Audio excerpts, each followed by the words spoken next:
Oh God. Oh God.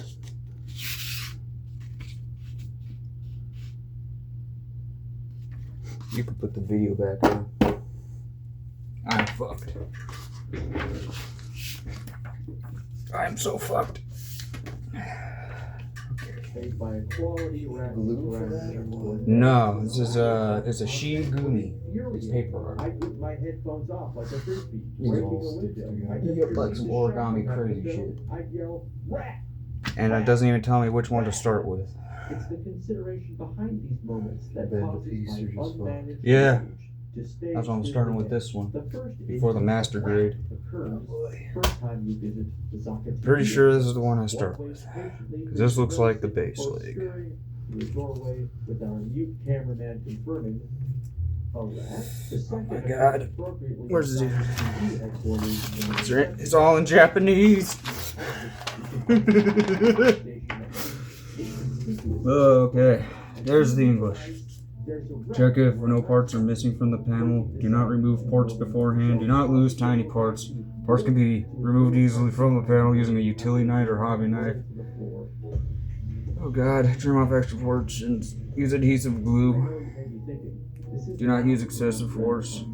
Please use tweezers for assembling the small parts. To this scenario I've dreamt up, I'd say, hey, maybe that a dozen wrongs were undone, seeing that they cared to implement and animate this entire Use this product only for its intended purposes. that means nothing. Keep away from heat or direct sunlight. It changes everything. So, all things considered, I'd give the rats I'm pretty sure. highest rat roundup rating. I'm pretty sure somebody would try to shove this up their ass. I worked at a hospital. There's a guy who shoved a whole Darth Vader up his ass. I got to see it in the MRI room because the doc came and got me out of the fucking MRI room when I was done. He said, dude, check this out. The guy that was just in there, there's a whole Vader in his ass. And literally Vader had his arms in the air like this inside the dude. May the force be with you. Surprisingly, I often found myself surprised by That was some shit. Come on, me. I'm disappointed in you. I found myself surprised. The amount of things I've seen in my life, I'm surprised I'm not more insane. Being pulled from some kind of sound library still felt Oh my well God. chosen. For example, a particular sound is in life when you're swiftly handling a video camera. You can hear its plastic shell sort of crackling and squeaking. I don't even know what the correct word to describe what it's doing. Okay. Which makes it all One. more neat that they Where's the next captured it joint? pretty well, be it bespoke or not. There it is. So, I'm never tired of hearing like, or what about, and who could forget? Son, this is your father. I just want you to know that I am proud of all you've accomplished with your YouTube channel. Oh, if you were wondering where I've been, about 10 years ago I was locked in a makeshift prison, not unlike the film Old Boy. Yes, well, it took me a while, but I trained myself in a sloppy but effective brand of martial arts and was able to escape captivity. The only thing is, I've been receiving messages from my mysterious captors. They've been taunting me, pushing me to unravel a greater mystery. So, anyway, that's where I was. Sure is, or would be. Great. What I honed in on was the small stuff that's by nature not in the spotlight. The sound of walking and thumping around on floors above you or several yards ahead somewhere. Or just the fact that they bothered to have consistent room tone throughout the whole game. But I'm just getting tired of talking. Guy.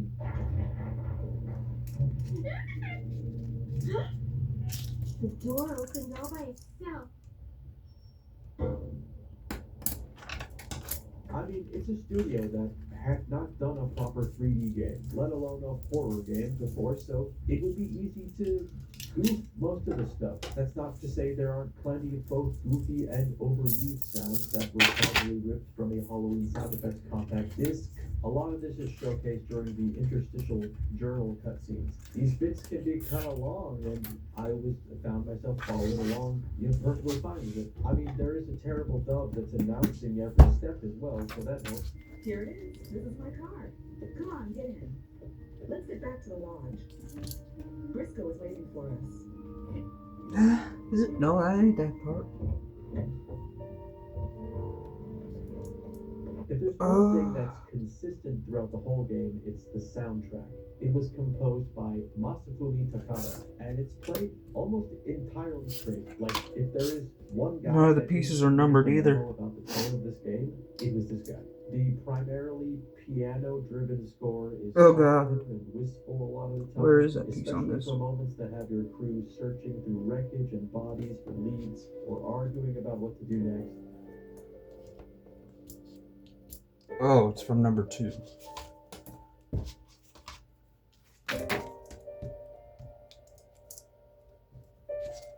A couple tracks have an almost Yamaoka-esque repetitive industrial clanking rhythm. These usually crop up appropriately during boss fights or when your reporter is in danger.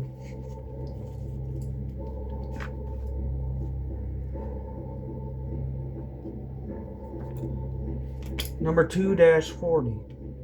My only problem with it is that every now and then the music gets stuck looping one part, like as a bug, not on purpose, because it was usually the last couple seconds of the track. Oh shit. It's this one.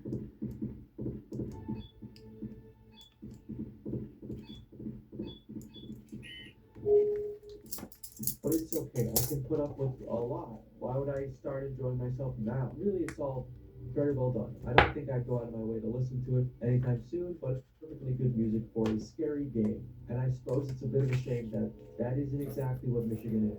It's doing everything it can to treat the subject matter seriously and with the appropriate palette of No. sounds, but I don't know if it's enough to overpower the weapons-grade schlock of its writing and performances.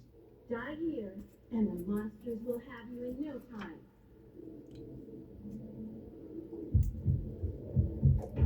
Which I suppose I should talk about because it's easy to just say, you know, the voice actors are not very talented.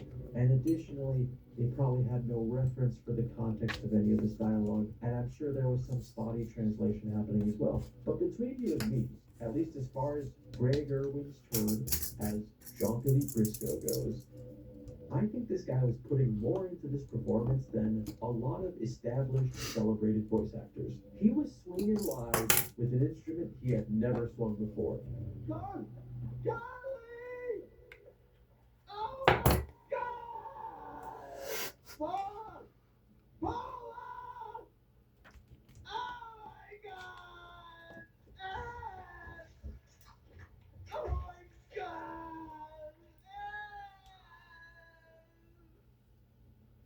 Oh my God! And the result is like a pinball manically hitting weird. Holy shit! Captivating. I wouldn't go as far as to say it's good. Well, I like pushing back. Which one is number 30-5? None of these are numbered. Good. This same quality can be found in the voice acting of a few other characters, but none of them are trying quite that hard. It's painful. 234, 235. Irwin wants to go in scenes like this one, where both. Did somebody forget to print the numbers on the fucking thing? Because I'm not seeing numbers on this, John. I'm really having to play fucking Puzzle Piece Simulator.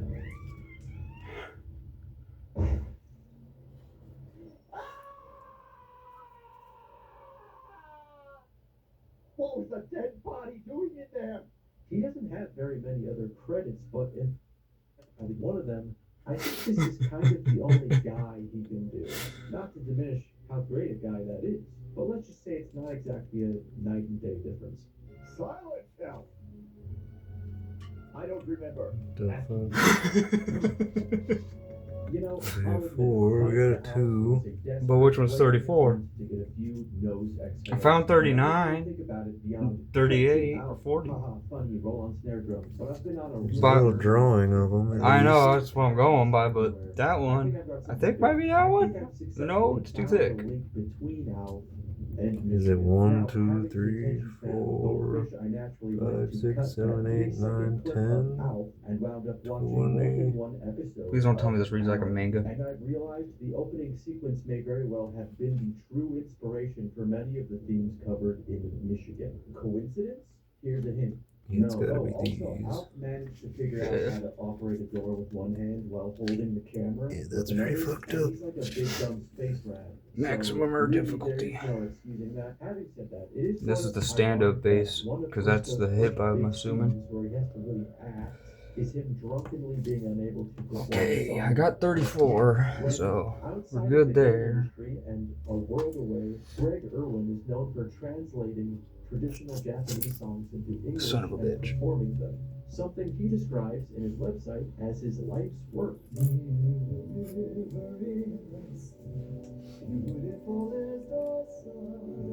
I might run out of Very fucking data on my impressive phone to record see this. someone else's passion brought to life.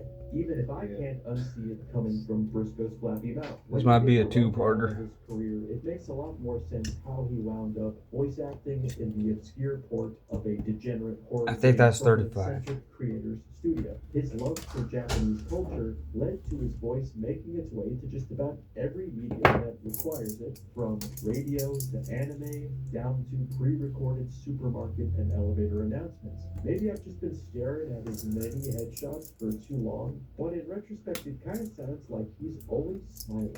You know how you can just hear a smile in someone's speech? And I guess it's up to you to determine if that's heartwarming or sinister. 皆さんこんにちは。バイリング司会のグレッグ・アウィング。 Gotta get good.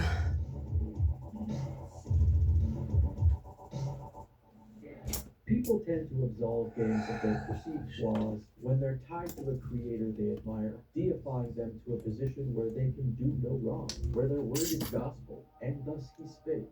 But once you have good reason for her exposure, you will feel ashamed of your words and deeds. In combing through the admittedly sparse modern reviews for Michigan, I can see a bit of this phenomenon in action. Rather than be discarded as heretical teachings, it's welcomed into canon thanks to Suda's revived place in the pantheon of auteur game designers.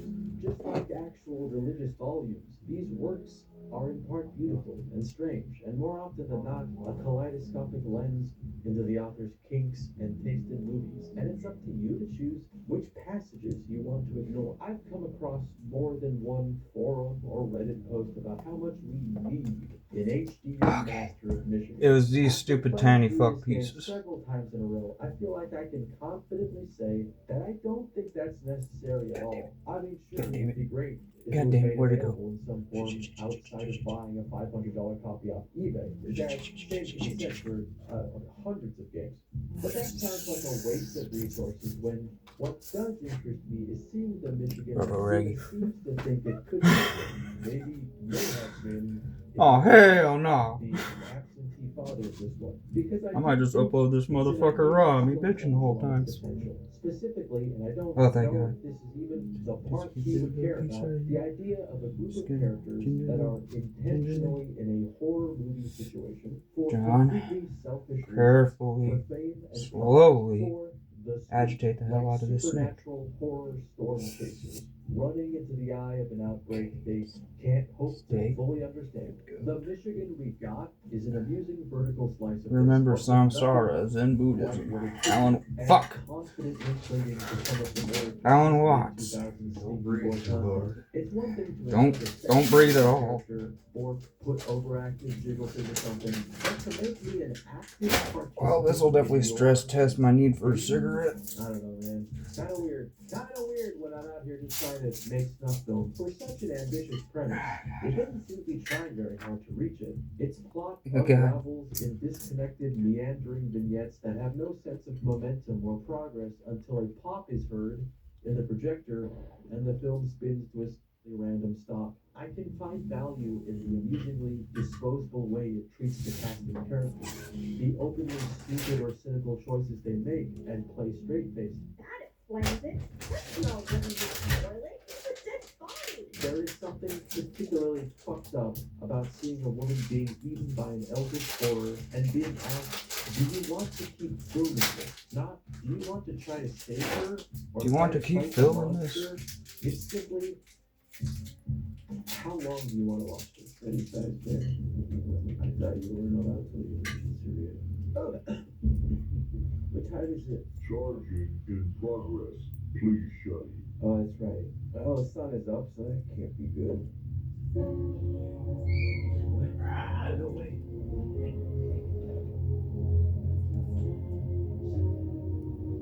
God. Okay. Don't breathe on it.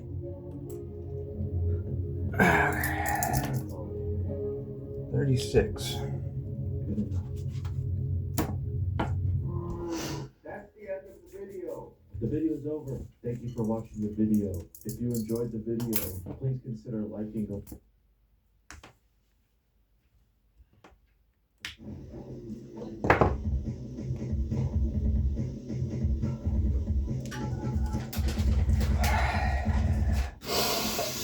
Samsara. Is a sci-fi horror mystery point-and-click adventure game and wearing a It's like fletching and loosing an It arrow. was developed by Vicarious Clear your Visions and mind. published by 26th Fuck! Century Entertainment in 1996. Oddly, it I was got released in Moksha, Germany with the not subtitle Samsara. Der blaue Stab, or Moksha?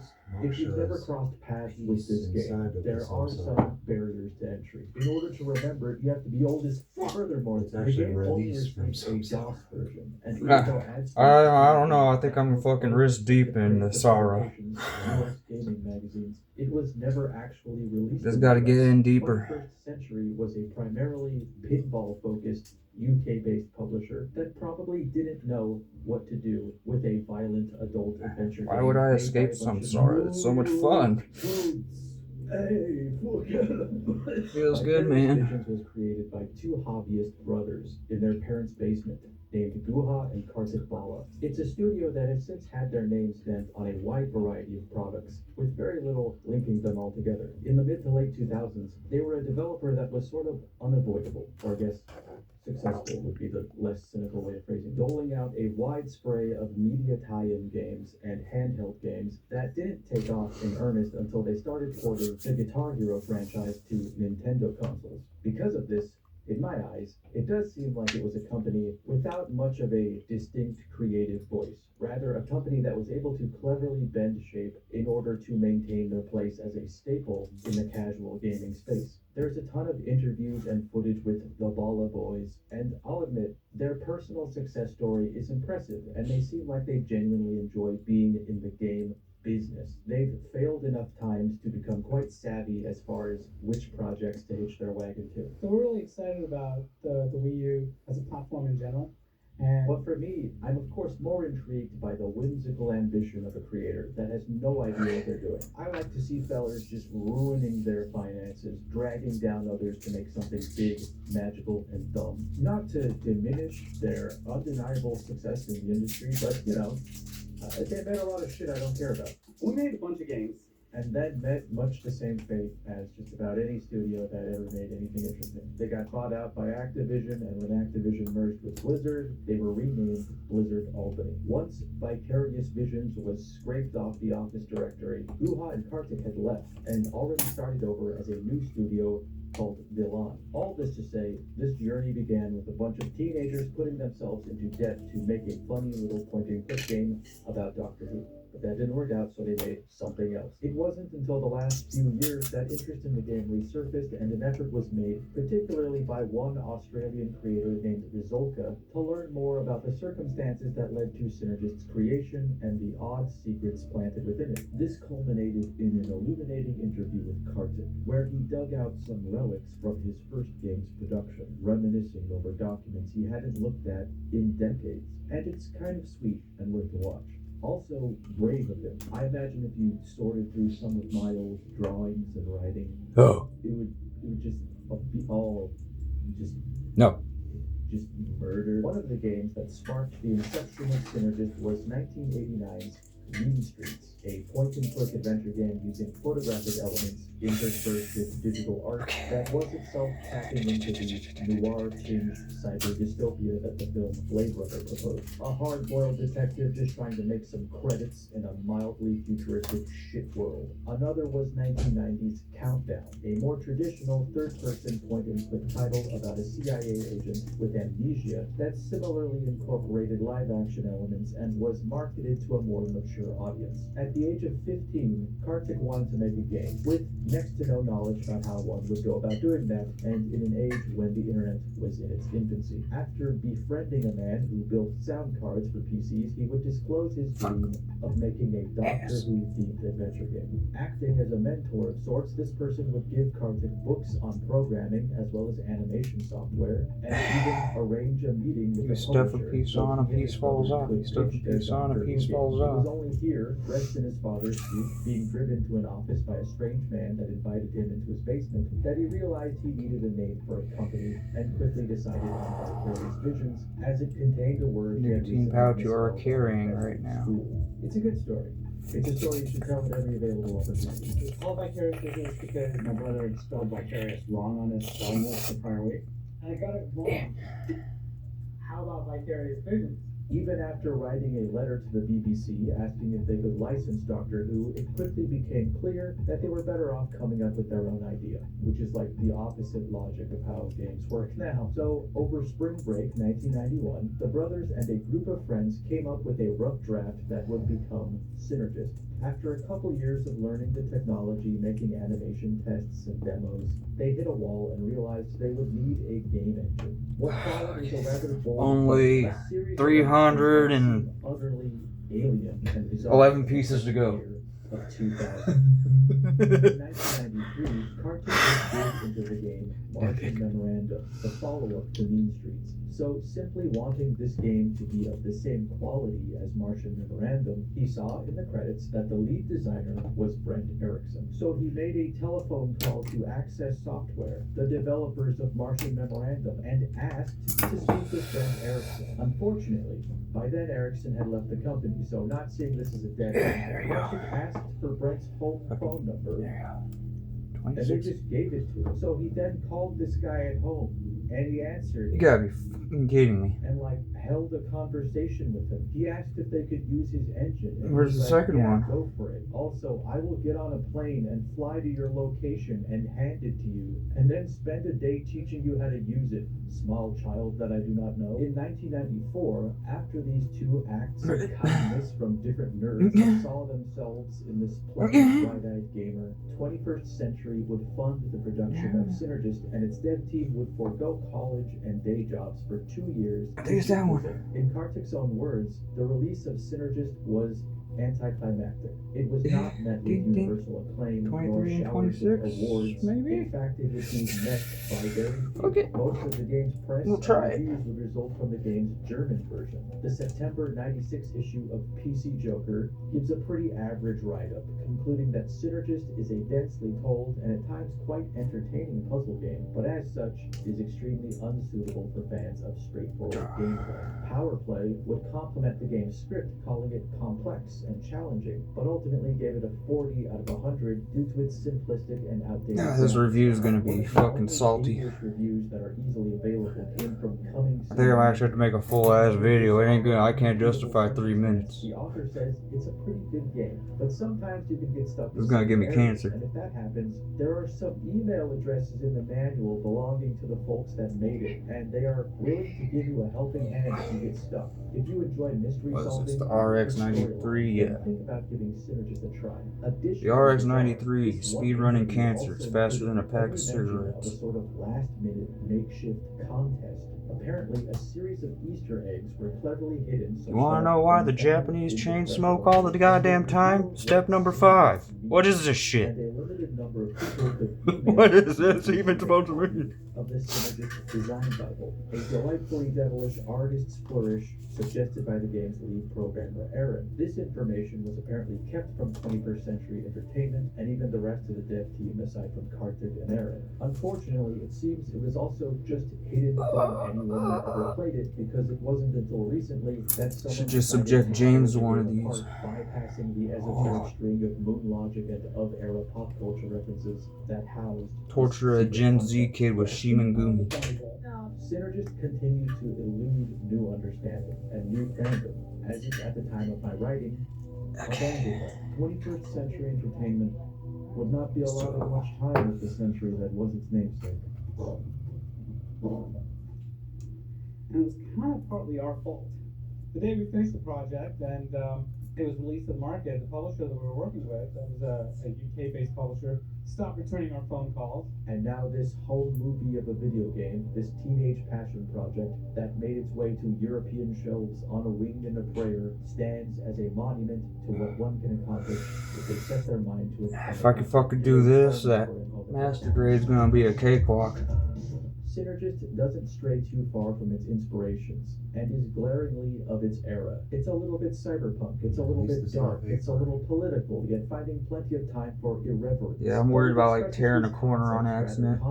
When I played Come on, fit in the hole, you games piece of that shit. incorporate live Don't action make me elements, force it. there was, and to some extent continues to be, this air of mystery to their creation. I don't quite understand what makes them look and sound the way they do, but I can tell when it's missing the mark. Putting this together remind me of my honeymoon night. Where's the hole, damn it? Trying to find a shortcut to accomplish something complicated. I like to think my eyes are attuned to FFP schlock, enough that I can immediately recognize the level of quality I'm in for. But this one is strangely difficult to read. For an entry in this oft-maligned, mixed media period of adventure games, it seems so sure of its ideas that I would have never guessed it was written by a bunch of smelly boys over their summer break. This game is set in the distant, unknowable future of 2010 in the fictional city of New Aris, and concerns a struggling journalist named Tim Matcham. A couple years ago, he broke a huge story concerning corruption within the New Aris Police Department, a gig that scored him several job offers from reputable publications. Too bad he had already signed a 5-year contract to work at a shit-tier tabloid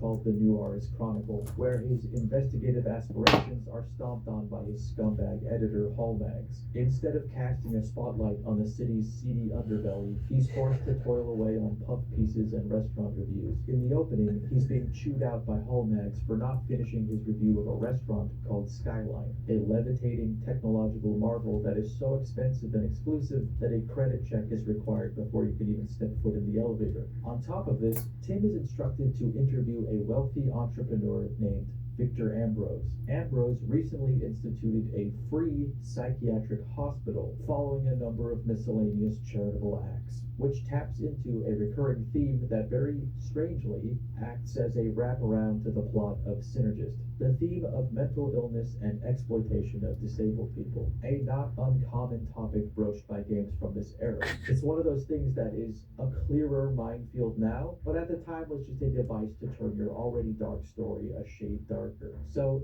even when they think they're being an ally, the dressing around it can seem pretty callous. Rest assured, there are a number of terms used in this game that have fallen under the euphemism treadmill, to regretfully quote a Canadian intellectual, read probable racist. This thread is actually the first thing you see when booting up the game. Read a probable mad scientist racist. of sorts straps a distressed boy named Johnny to some kind of barbaric electroshock device and proceeds to joyously Tim heads over to Ambrose's office to conduct the So interview. fucked and it's up, very flimsy. normal.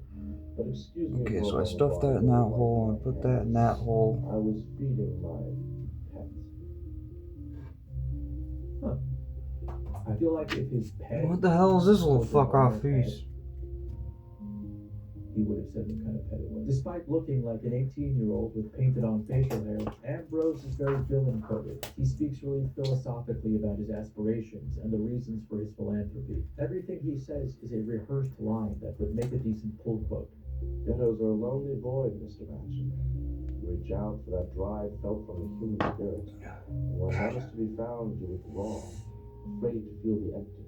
Oh god. Despite hiding in exposition jumpers in the game's code, what Synergist is trying to shape here isn't that hard to keep up with. Gently. It's just a level of thought you wouldn't expect from a point-and-click game made by a bunch of kids. There's Come on, actually piece a of great shit. deal of Come really on, descriptive come on. and creative writing, on, almost out. especially through the narration when you click around on decorative elements of the environment. This gadget looks It's like disarming a fucking bomb. controls who enters the elevator. It does, in a sense. Does worse. You'll look at a game like Pajama Sam, and everything is an opportunity for like an inanimate object to come to life and zip around and fart. Anything could go wrong. Anything can go wrong. You know what? I think I have an idea. I'm gonna make this a little easier on me. Ambrose kind of talks around Tim's statements about the city's wealth disparity and the inaction in helping the homeless. He simply abhors the wasted potential of society's outcasts and wants to see them reach that potential, whatever that may be. Could be potential doctors and lawyers or potential dog food, emphasizing that these struggles exist in cycles. Everything runs in cycles, Mr. Manchin. For many years, the government took a very conservative stance. Now gently. That's not my understanding. Something that even when said here seems to be underlined in the script, making the marble phoenix and abundance of infinity symbols out in the lobby seem all the more conspicuous. Cycles, Mr. Manchin. With a bastion of poverty, they are always present. Back at the newspaper, Tim attempts to write up his article, but finds a message left for him from his Nick, the guy that gave him the police corruption tip that earned him his stripes. He's got something big and wants to meet at a new Alright. A good deal of thought was put into the Half an hour into this, and its unique and I got that. interpretation of a dystopian future.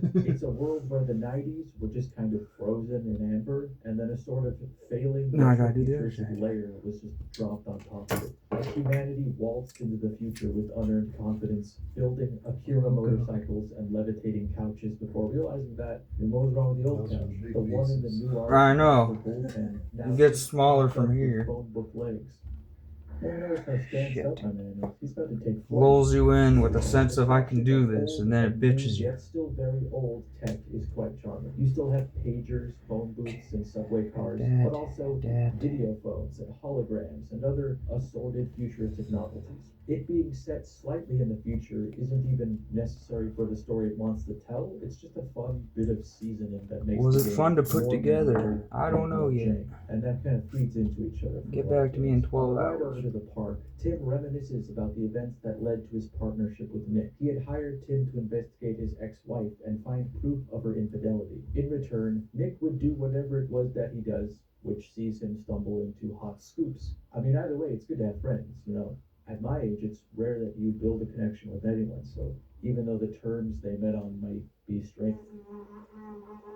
Pretty much every major event in the game is followed by a Subway Thoughts cutscene, where Tim internally mulls over the events of the game so far, which I found to be a cute, diegetic way of keeping details of the plot fresh in your mind, as well as peering into the This is thought like the worst process thing to of our work with. I got His my hands get passive sweaty when I get pondering does stressed. seem much more lucid and coherent than mine. Oh. Taking public transportation in a sketchy part of town.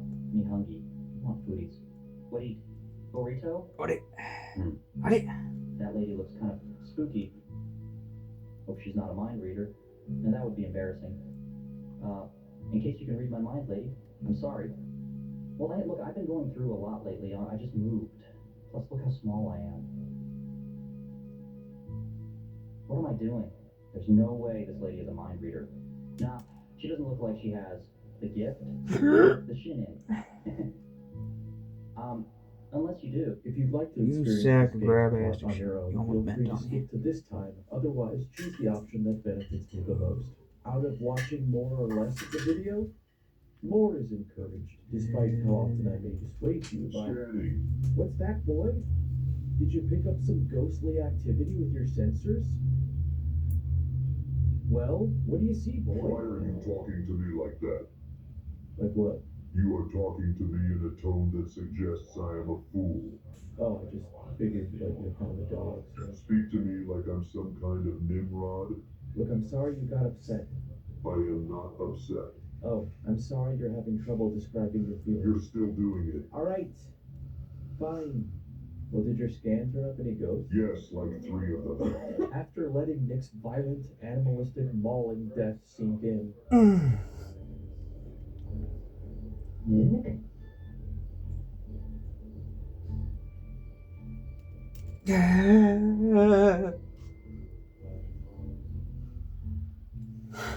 Quit falling apart of it.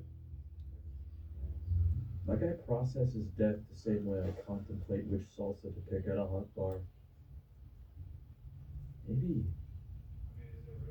red? We're given another vision, a flashback, I'm assuming, due to it depicting the period of time where there weren't color and nothing. Johnny, who we saw getting electroshock treatment, asks what Dr. Marlin did to Ricky, and a nurse consoles him, saying that nothing will happen to him if he doesn't get involved. Some kind of high school theater kid fresh out of a performance of Grease is hiding in the bushes nearby and Tim roughs him up, assuming that he was responsible for Nick's murder, despite clearly being ill-equipped to rip a dude to shreds. He eventually admits that he pilfered a wallet off the corpse and surrenders it.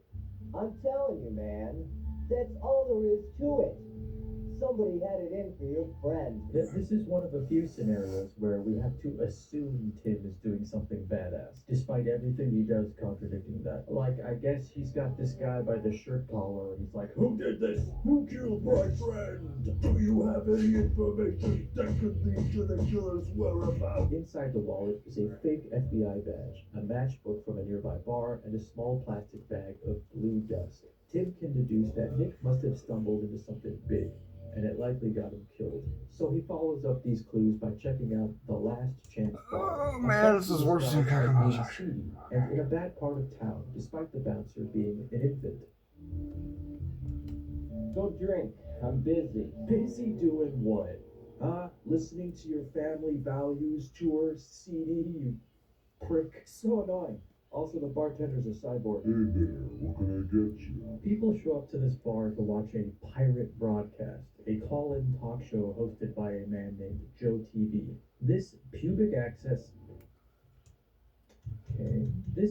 access conspiracy theorist is a bit of a local folk hero that I can only imagine was inspired by the early days of Alex Jones and other then benign oddballs that wanted a podium to spread fringe beliefs. And this guy's so fringe, he's got fringe on his cheeky. And I'll tell you, I was just kind of curious if it's true that the police can have laser or infrared. Weird to think that his ilk were at one time just lovable cranks that kept new artists weird. Hello? Yeah, it's Kurt Cobain. I knew you were there, Kurt. I knew you were there all along. It is alien. I knew you were there. Alright. I see the appeal. Only this guy makes a legitimate effort to investigate and confirm the wild stories about cryptids and cover-ups that his audience suggests. A caller claims to have seen a Bigfoot around town, and Joe makes a solemn pledge to figure it out. A guy playing darts strong-arms Tim into a match, which he loses. The dart player, incensed by this, instigates a fight wherein Tim easily neutralizes his foe. He's not even trying. He just kind of hip checks him and the guy deactivates. This scene ends with the most out-of-pocket dialogue, as Tim's victory over the dart player attracts the attention of a woman named Jessica. That was such graceful aim. You really know how to shoot your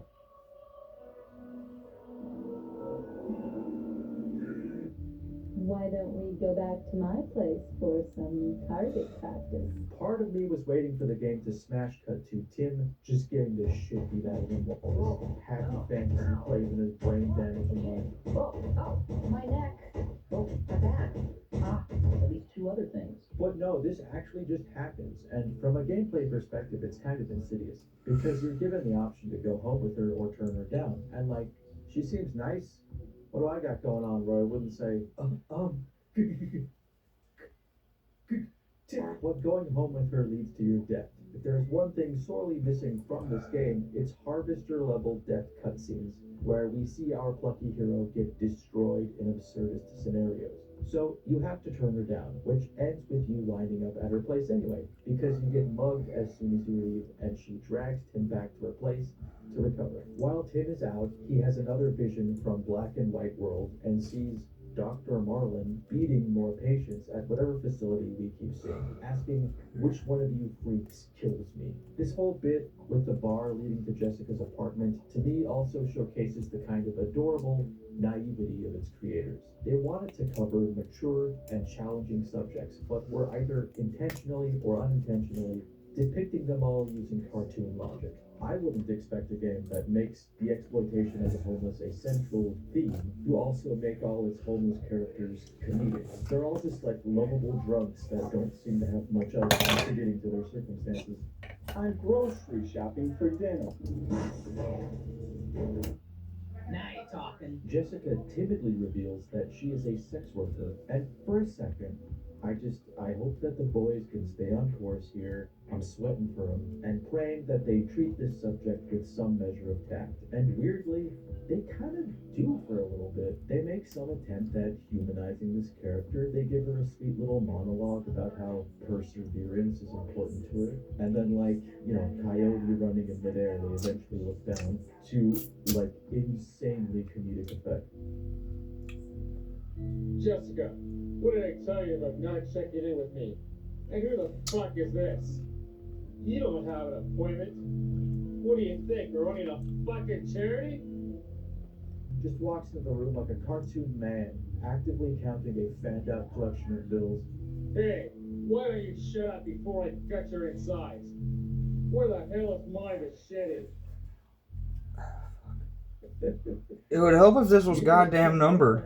Tim escapes out a window and heads over to the police station to report his mugging. On the way, he wonders why he keeps seeing autistic people in his visions. And then Bullshit. This thing's still hard, even without fucking having to play with Guess Who with the puzzle pieces. I think it's this one. Shit balls, man. The Japanese are built different. Wouldn't it be easier to just number them instead of making these little drawings of every piece? They have it numbered, but it's not numbered on here. I know. It'd be easier to just number them. Would like to know. I don't know, at a certain point you gotta relax. Instead of making all those little drawings. It's only in jest that Oh God, where is this? This is 317. I got 33, so 17 would be. It's probably easier once you've done a few of these. So it is symbolic. So where are the numbers? You just know how to read the things. That or I got the fucked up print where they forgot to put the numbers on. At the crime scene, Tim uses the FBI badge he found on Nick's body to get back to the cop guarding the perimeter, and he uses the name Sykes, which was. I don't even know where this fucking piece is. It's clearly on number. Oh, it's on number 3. That's. I'm looking in the wrong fucking neighborhood. Because they seem like the types. Nerds. Nerd types. Chief Technology Sykes. The new victim's body is already gone by now, but Tim chats up someone from forensics about the recent flames and about the blue dust. I can feel my neurons rubbing against each other furiously. Assuming it to be a new narcotic as they keep finding traces of it on dead bodies.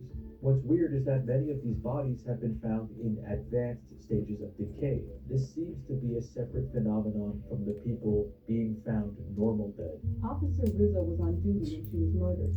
She would patrol the area and clean up the local trash.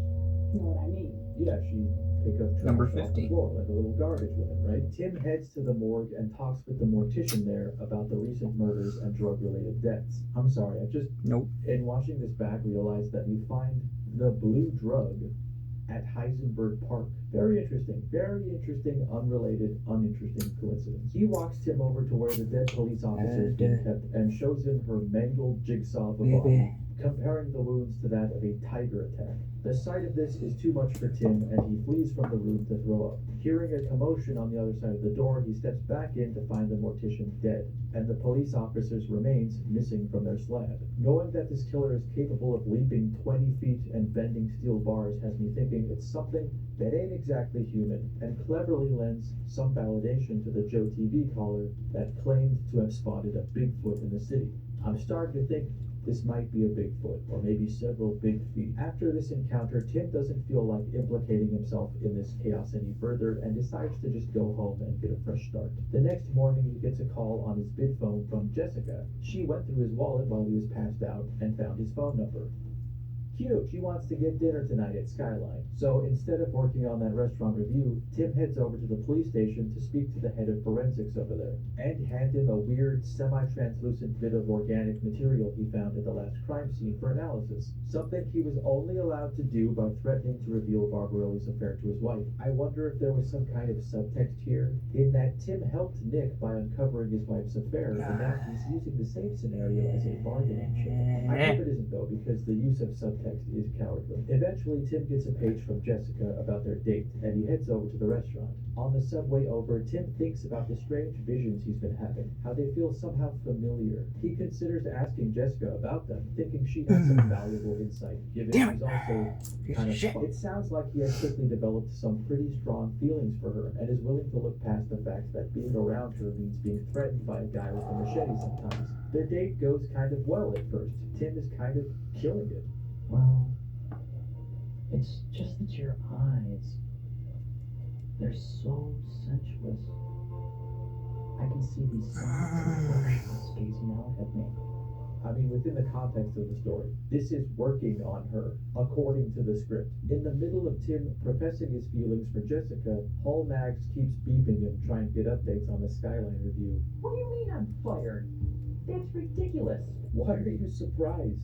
I mean, you've been chewed out for not working twice so far. I realize you have some kind of journalistic integrity thing and a relatable blasé attitude about your job, but like, you weren't doing it. You're at the restaurant you were supposed to review, and you didn't even... This is the piece. Don't want to fit though. So you could have been writing about this. Don't root for us. If you don't go in, try the other side. And a grainy CCTV monitor makes it clear that there was some kind of massacre that leaves the fate of Jessica unknown. A tied-up security guard perfectly expresses how I would react to the sight of a room full of dead billionaires. Oh my God.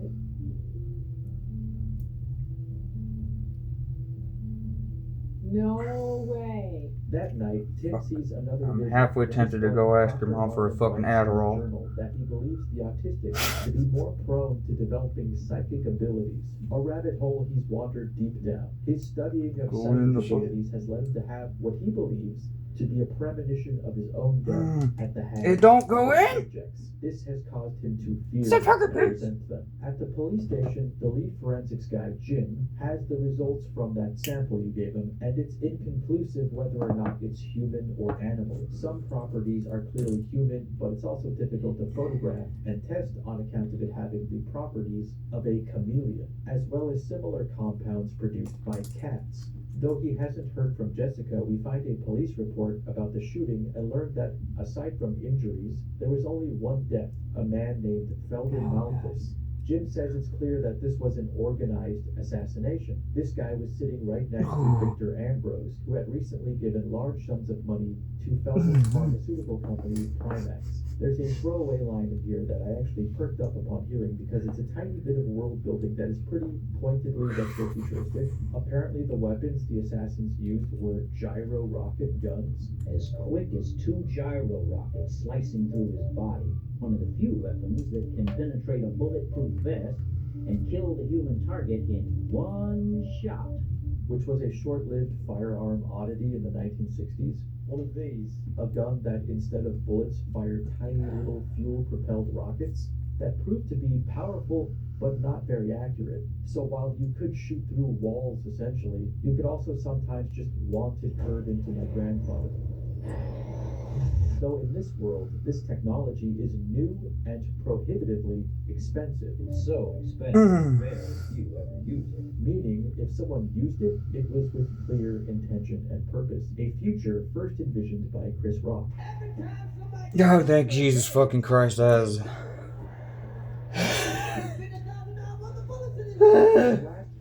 Nicotine pouch from Jim is that Primax was not long ago on the brink of bankruptcy and has suspiciously become the largest supplier of chemicals and radicals. I don't give a shit. I'll take a 15 at this point. It's less torture. The street meat Tim found was a dead end. He decides to check out Primax in hopes of picking up the trail of Nick's murderer. Posing as an electrician, Tim walks into the This is building causing me right great up to suffering. Malthus's office. More In the suffering. safe behind a holographic fish tank, we find a letter from the Ambrose Foundation about a grant so large it completely resurfaced the company. Alongside this, Fucking is stuff in that piece in there was like brain surgery. If I fuck that neuron up, it ain't gonna go in there again. Sorts of laboratory apparatus. While Tim looks back and forth at these two papers, one giant deer in his noggin. Okay, we're done with step 7. Time for step 8. Joe TV fame appears appears behind him. Turns out he's been tailing Tim for a while, observing his wild Is it me adventures trying to fuck that have with the crisscrossed 3DS? with his own investigations into the spooky doings. Joe finally confirms what the blue dust is. It's a new I bet that's probably worse, because your soldering is like a permanent, like, you fuck that up, isn't you ain't good, you ain't no take backs. For free before the well dried up, and now people are pleading for a fix of a substance that is all sold out. This has caused a great deal of chaos in the inner city. The decomposed bodies that the police have been finding are the results of overdosing on ice rock. First comes violent outbursts. It's the same thing with this. If I even bend a bit, GG. New artists, dealers, and gangs. But this is paper, so I can kind of mache it together, I guess. But that's a lot of bullshit to have to deal with. Joe explains that he was sent there following that call from his fever about a Bigfoot sighting. He didn't see a Bigfoot, but he did see heavily armed guards transporting crates with. I wish this thing told me the damn part number. Tim finally receives. Okay, 1313. Frankie, for him, has apparently lost it, and she fears for her life. He quickly shows up at her place, and she frantically explains that Frankie burst into her apartment and attacked her, and then started slamming his head against the wall. She is so hysterical that she has to turn the page on her script to find her place again. He threw me to the floor and started beating his head up against the wall. He wouldn't stop. She confirms that the addiction that changed Frankie was ice rock. Upstairs, we find Frankie's melted corpse in her bed. It's okay. It's okay. He's just melted. Okay. He's just a soup of liquid flesh in your nice sandwich. You understand? He's like a little stew. You understand? Little human stew. Is this comforting you? She's distraught, but Tim tells her to report everything they've learned to Captain Barbarelli, and she reluctantly agrees. On the subway over to Noxitec, Tim reckons with the severity. Okay, so it has a hole in the middle, but which one? It's going to be a tough sell, convincing everyone that this charismatic tech bro has been bankrolling a drug that induces full body melt. He caps off this series of thoughts by expressing remorse for having to blackmail Barbarelli to get what he wanted out of him, forgetting the adage that John Shenmue taught us. Don't you know that blackmail is way uncool? At Noxitec, the place is empty, save for a scientist named Dr. Steinman. He's dying due to exposure to a harmful chemical and thus doesn't give a fuck about Noxitec and speaks candidly. That's not how it's counted either. Claiming that every action he's taken as a humanitarian has had a secondary motive. This guy was in charge of something called Project Emery's, an attempt to alter brainwave patterns using chemical induction. His hope was that the research from this project would be used to help disabled people using language not dissimilar to Dr. Marlin in Black and White World. It is ironic that those who are deemed unfit for society might be the ones to save it. Victor would give complete control of this project to this guy, but when it started to show promising results, he began making bizarre requests. This might break me psychologically. Make the subjects stronger physically and respond unwaveringly to commands. Things took a darker turn when Victor. I thought I was a broken man before. I was mistaken. There's always more pieces of you to break off. One day at the lab, we injected a bum with the chemical. He immediately went into convulsions. Is it that fucking piece? No goddamn way. To dress it up in $10 scientific terms. He goes on to explain that pretty much every other organization that Ambrose funded was a front that socketed into this project. He used Primax to make ice rock, then used Noxitec as the dummy company where it would be distributed. Once the police caught on to the homeless population dwindling, and in this world, I guess, cared about that rather than actively participating in their mistreatment. No, that ain't it either, Chief. New test subjects. What wound up on the street was a failed version of the drug that was meant to stimulate muscle and neurological growth. The reason for this was testing. They just wanted to see what it would do on a large number of human subjects, and ultimately what it did was make them go crazy and then melt. This also explains the string of similar murders. There was no serial killer, just the offspring of Ambrose's experiments, one of which tossed this guy into a vat of ice rock chemicals that will eventually end him in similar fashion. He will produce too much adrenaline and hydrochloric acid for his body to handle, and desperately look for something to maintain his Chet Chelios-like high before dissolving. Feldon became paranoid that this house of cards would tumble on top of him, so he tried to back out of this deal and threatened to out Victor to the authorities, which led to Victor having him killed under the attempted guise of a spray and pray robbery. One thing that stands out in this lengthy exchange is an anecdote about one of the test subjects attempting to escape until Victor stopped him simply by staring him down, referring to their behavior as that of a domesticated pet. I was feeding my pet. Pretty creepy revelation, huh? What?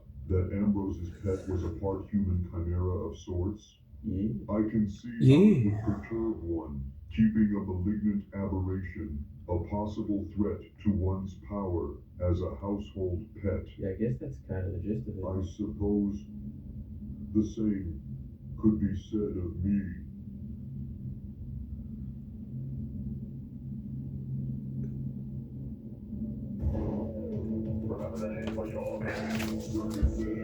Over at the hospital, we find a journal. The contents recount this man's descent into addiction as he skimmed some ice rock off the production line and quickly began to lose touch with reality, believing he saw Noxitec's human experiments transform and mutate into monsters.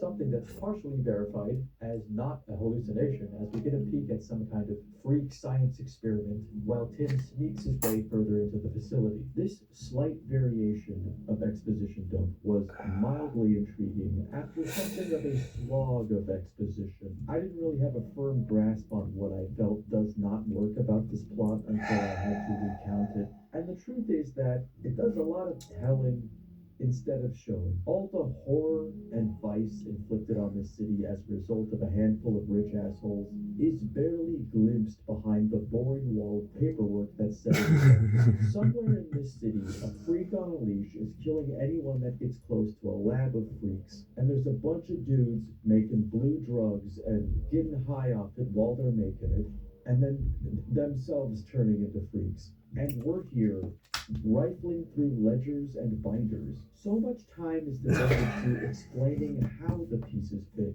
But how the pieces fit. How quaint. As I watched them follow, eventually we find Joe TV strapped to a table and kept in place. I don't know where that fucking piece is. Which requires one of a handful of laughably convoluted steps in order to bypass. Of all the ways to disable this high-tech table, would you have guessed using a knife to remove the cover of a security box, then using matches to melt the plastic on the wires, and then cutting the wires with wire cutters, and then removing this plant from its pot, setting the pot beneath a leak in the ceiling until it was full, and then dumping that water on the control panel? Why don't you just get a rock? Nothing beats that. I think they were starting to cut a few production corners in these late areas, or this was a rewrite they couldn't get around to film it. After you free Joe TV, there isn't a cutscene or even a conversation. I'm an idiot. How he managed to catch up to Tim sleuthing. This is fucking bottom piece. I was hooked to that other piece. Thankfully, it's a for some fucking reason. So they just include 2 fat paragraphs that explain that Joe TV was able to learn that Ambrose has devised a way of distributing the new and improved ice rock to the entire population of New Aris, which involves the Skyline restaurant somehow. Apparently there was an action sequence, we'll have to imagine, in which Joe tells Tim he's got a ride waiting for him outside. He's going to cause a distraction. I can only presume that Tim gave a half-hearted attempt of talking him out of it before Joe gave a tip of his hat and said something quippy like, "Don't worry, Tim. The voice of this city is bulletproof," before running into a hail of gunfire, just utterly mowed down by machine guns. Think RoboCop boardroom scene, but like triple it. There's just nothing left of this dude save a blood-spattered Stetson. Again, this scene was not provided to me, so I'm filling in the blanks. Over at the Skyline, you pick up the rock. Now we're talking. Yes, Tim. The first smart thing you've done in this entire game. In the security room, Tim watches Victor attempt to recruit the city's pimps and pushers to fall in line with distributing Ice Rock 2, all of which are observant enough to notice the fact that the dizzying high of Ice Rock 1 was kind of overshadowed by You know, the reality that it turned you into a 28 days later rage zombie, and to a lesser extent, a 28 months later rage zombie. Disappointed by this result, Ambrose simply has them all killed. His motives in the end are kind of confusing to me. I mean, they don't explain the specifics, but he clearly already has some kind of chemical emitters set up on the roof, turning the towering restaurant into a massive spinning meth sprinkler. So why bother getting these guys in on Can I have deal? some What's meth? the plan that the emitters would simply get everyone hooked, and then they'd need more of the drug, which they would get from dealers on Noxitec's payroll? So now what? Are you gonna stand in the corner yourself? Or pace back and forth at the festival with a bag of neon blue powder casually wiggling just outside of your pocket? I'm on your side. Let's figure this shit out. Tim follows the tubes from these devices down some kind of service elevator and finally faces off against Victor. There's too many details in this last showdown where I'm like, somehow this happens. I guess that's a bad sign, but fuck it. In a rather short and sweet villainous monologue, he explains that he's observed New Aris sliding into the gutter and believes the only way to save it from its own rotten core is to reprogram its population. So, instead of using his immeasurable wealth and influence to push for, like, a school lunch program, he's perfected a narcotic that will sort of unlock the potential of everyone's brain limitless style, and thus rid the city of crime and suffering for some reason, I guess. He, of course, includes the caveat that he would oversee and govern this proposed utopia, because, well, it was his idea. The moment the black and white timeline and this one crossover, I feel like I maybe don't entirely understand. I feel like something really significant happens here. I get that. I can read the room. There's tension. There is revelation happening. I just, at the moment, can't confidently say I know what it means. After Victor's speech, Tim says, This time I'm not helpless. Tobias. and seems to realize that previously or in some other timeline or lifetime, he was Johnny, the autistic psychic that was killed by Dr. Marlin, and that Victor was Tobias Marlin. And they both totally get what's happening here. They have a fight scene comparable to like a Hammer horror Dracula film, you know, where they both just take turns throttling each other, and eventually Tim pushes him into the ring of boiling chemicals or whatever this is. It's a hazard. There it is. The maglev. Brain damage. Consume me. And so he did right what that was. 1, 2, 3. I mean, yeah, I guess that sounds shitty. A bright light knocks Tim back, and he wakes up back on the roof of the skyline. Only Jessica's there.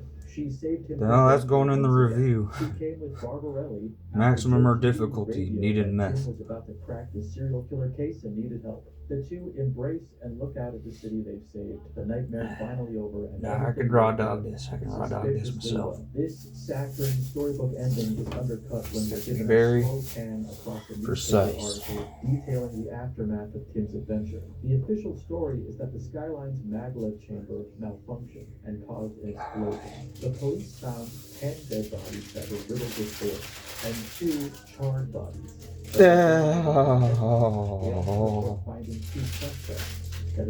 This helps the dopamine when it slaps in, right? From this one specific threat, It's stressful. it doesn't seem like the New Ars police force have been able Get to in the make hole. heads or tails of what was going on here. And this story has hardly led to the massive expose we had hoped for, and we're given conflicting information about the fate of our heroes. Adding on to this head scratcher of an ending, we get a little title card in Latin that loosely translates to "Rise again. Times change and we change with them." While the newspaper scrawl remains the same, the penultimate newspaper scene can be quite different if Jessica doesn't make it to the end. Before the date at Skyline, there is a flag for something to happen that is, if I remember correctly, only prompted if you decided to examine the subway tokens in her inventory. Tim will say he's running low and needs to buy some more, which triggers a little cutscene of him buying more. But if you never do that, he'll only realize he needed more at the last minute and will once again take it upon himself to buy more, only this time he finds a man who's clearly overdosing on ice rock and gets knocked out, making him late for his date with Jessica. He shows up well after the assassination of Felden Malthus, and unfortunately this time around, Jessica did not survive. This triggers a new flashback where an orderly wheels Johnny into the electroshock room on Dr. Marlin's orders and the nurse from earlier orders him to take the boy back to his room, expressing that she thinks the doctor has lost it. The rest of the game plays out much the same, but following the explosion on the Skyline roof, Joe TV drags Tim to safety. Even though they both cracked the case on the biggest story in the city, Tim doesn't share Joe's excitement, ending on a comically poignant sentiment. It's the good of glory.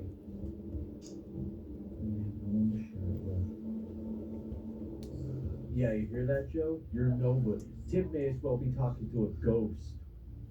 Wait, wouldn't he be? The last time we saw Joe, he was running into a Primax death squad. What happened to the guards?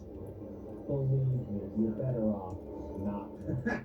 Hey, you know what? Say no more, buddy. You're alright by me. I was reminded of the possibility of further content when I noticed the credits list a hooded stranger played by one Raymond the Luxury Yacht that I could not recall ever coming across. The story as I've presented it is, I guess you could say, the most ideal and complete experience, but it's one you're not likely to experience exactly like I did. There are steps to get to Synergist's hidden content, and some of them you can accidentally wander into, and others I haven't the faintest idea how you were meant to even somewhat get there with years of contemplation and study. If we rewind back to the moment Tim escapes certain death at the hands of Jessica's pimp, you can head back to Tim's apartment. On his bookshelf is a framed photo of a penny farthing. You have to click on this photo exactly 6 times, no more, no less. This was apparently one of 2 5 references that went over my head because my mental illnesses are different. So if you correctly counted to 6, which is only 2 more than most Ogren can count in the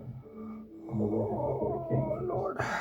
You see what I mean? They'll head over to Heisenberg Park, which you have no reason to return to, and a man in a strange outfit will appear. Talking to him, it's clear he knows who Tim is, and remarks that it's good to see him again. When it's obvious that Tim does not know him, he looks at his watch and says, "Close enough," giving him a classic adventure game problem solver, a grappling hook. The next step requires playing a pinball machine until a certain prompt about stopping the clock appears. I'm guessing this was less of a pop culture reference and more self-referential to the publisher's wheelhouse. This makes a broken watch appear in the alley next to Jessica's apartment. I think this presumes you're going down the route where Jessica dies, so you have to once again not refill your subway tokens. If you attempt to leave the screen, the fucking piece is flopped out. You once again cross paths with the third man. Only this time, Jessica is, and he seems distraught that he can't keep track of time. You can offer get in the fucking hole found, which appears to complete and stay there. Because if you don't super glue my dick into this thing. Hook he gave you when he knew you will disappear. The weird thing is, I'm not sure if the I'm just gonna record fucking upload this raw on YouTube. I ain't editing this motherfucker at all. You guys get to suffer with me. Flashback timeline, son of a whore. Timeline are the result of or informed by time travel in any way. I went through the entirety of my playthrough waiting for some Part 1, the suffering. Because let's be honest, Tim Matchin is not a real human being's name, and is likely just an interpretation of time machine. I was fully expecting a sequence. Fuck you! Like Van Helsing working out who Mr. Alucard was, where someone sees Tim Matchin written on a piece of paper.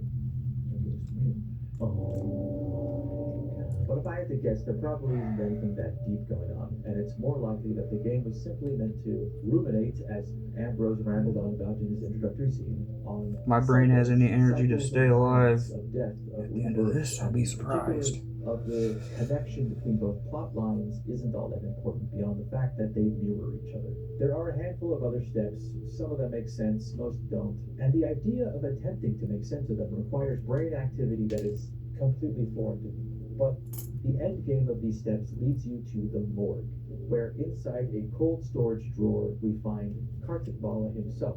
This acts as a sort of Q&A session with the game's creator. Tim can ask questions that are pretty much just fan questions that answer the same shit I was struggling with just a moment ago, such as, what do the black and white scenes have to do with the game? And with no flowery language or concern for artistic interpretation, he plainly states what this game means. So I guess I could issue another spoiler warning that is one level deeper, a subtext spoiler warning, if you will, and you can skip to this time if you'd like to not have your interpretation of the game's plot tainted with the truth. Tim and Victor are reincarnations of Johnny and Tobias. Tobias killed Johnny fearing that he would one day kill him, not knowing that this would happen anyway in another lifetime.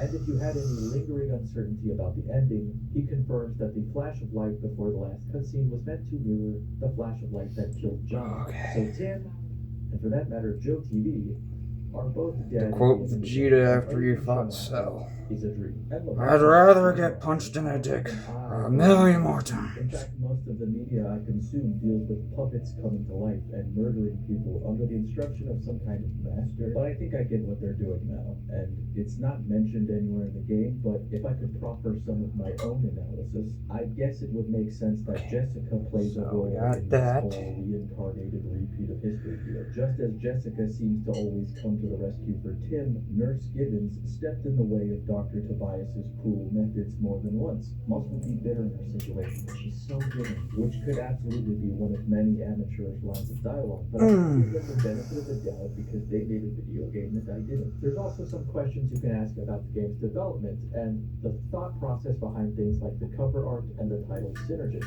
Synergist was meant to imply the result of many aspects coming together, but the reason it was given an extra N was that you'd instinctively emphasize the syllable sin. He says this is meant to... I hope that one guy who has a comment of "you need help" comments on this. We thought it sounded cool. Also, I misspell words a lot. I mean, does Tim really have sins? Like, what does he do in this game that would be considered sinful aside from places and being racist to a robot? We're canceling it for that? Look, I think we all know they're scary and they talk kind of funny.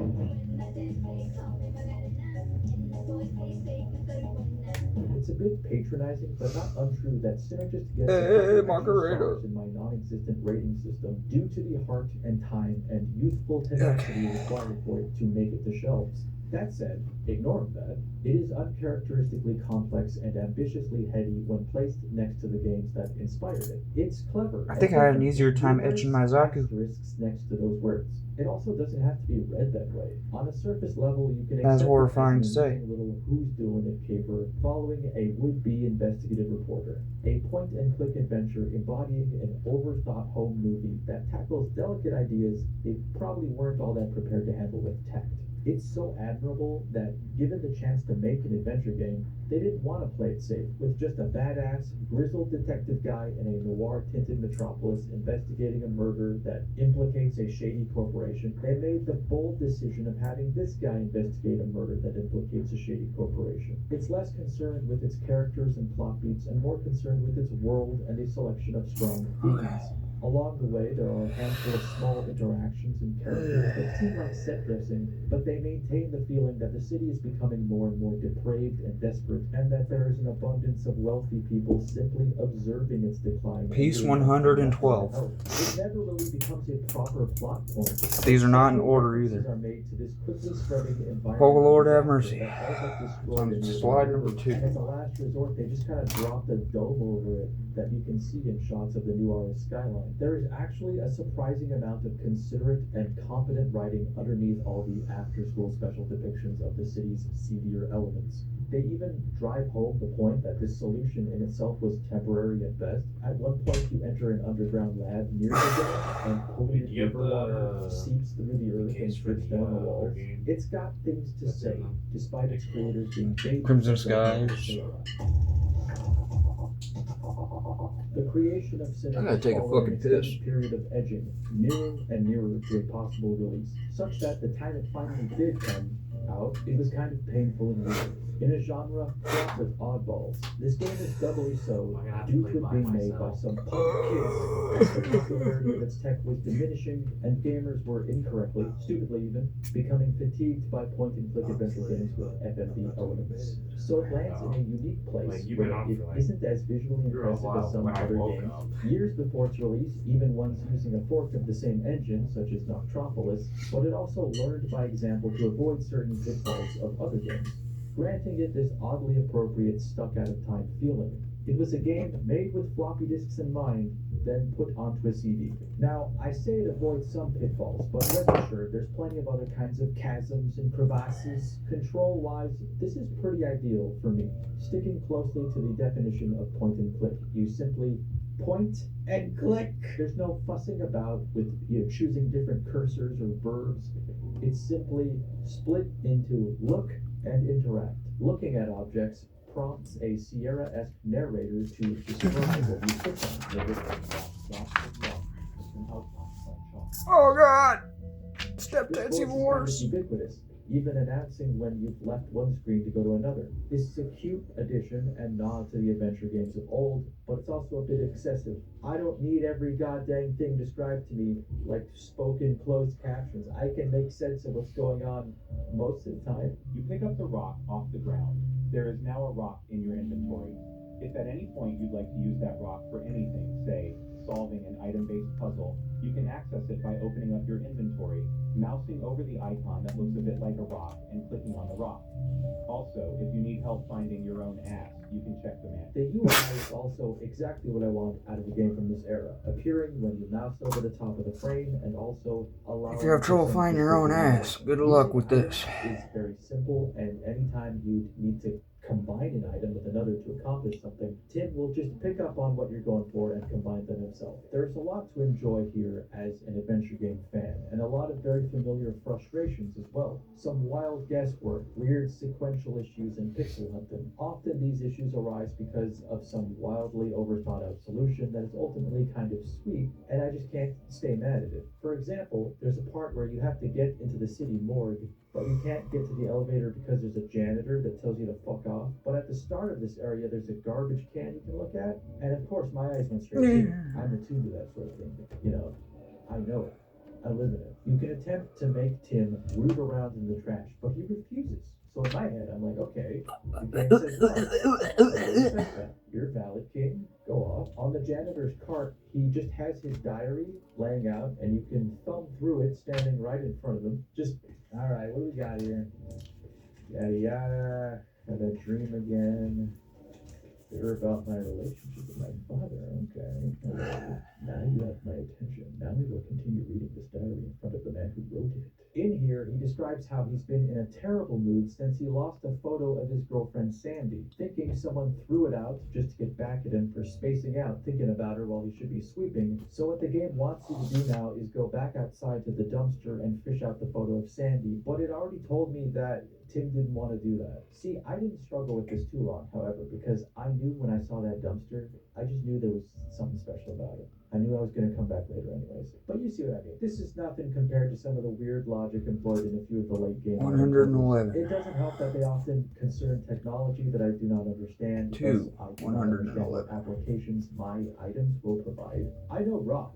I know what rock do. I think all items in an adventure game could just be rocks of different shapes and densities. In truth, I don't know why I'm even saying the numbers. It doesn't do me any good. Logic goes, there are far worse offenders than synergists. I'm actually straining to be an asshole about it. I'm not used to that. Usually I spend all my energy trying to tamper the other wolf in me. The one that's just a nasty bitch. Any indefensible problems it has are technical ones, likely exacerbated by running the game on modern hardware. But I'm sure the game's straightforward nature and user-friendliness can be attributed to the fact that it's a game made by gamers of this exact type of game. While there are fail states, they are rare and decently telegraphed. It's just a shame that they are relegated to text descriptions and not given visual accompaniment for me to grin dubiously at and say, oh, one moment, I'm getting a call in, Tim. Hey, what are you doing? That is precarious.